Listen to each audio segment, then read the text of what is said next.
جو شخص عزت حاصل کرنا چاہے وہ اللہ ہی سے عزت حاصل کرے، کیونکہ ساری عزت اللہ ہی کے واسطے ہے، اسی تک اچھے کلمے پہنچتے ہیں اور نیک عمل ان کو پہنچاتا ہے۔ اچھے کلموں سے مراد بہت سے مفسرین کے نزدیک لا الہ الا اللہ ہے، جیسا کہ عام مفسرین نے نقل کیا ہے، اور دوسری تفسیر میں یہ ہے کہ اس سے مراد کلمہ تسبیح ہے، اور تیرے رب کا کلمہ سچائی اور انصاف اور اعتدال کے اعتبار سے پورا ہے۔ حضرت انس رضی اللہ عنہ حضور اقدس صلی اللہ علیہ وآلہ وسلم سے نقل کرتے ہیں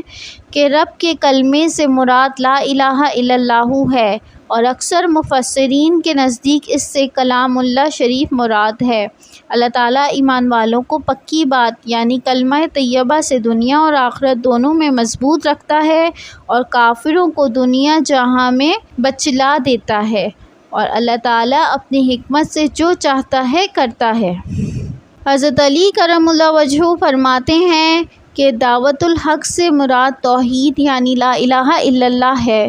حضرت ابن عباس رضی اللہ عنہ سے بھی یہی منقول ہے کہ دعوت الحق سے شہادت لا الہ الا اللہ کی مراد ہے۔ اسی طرح ان کے علاوہ دوسرے حضرات سے بھی یہی نقل کیا گیا ہے۔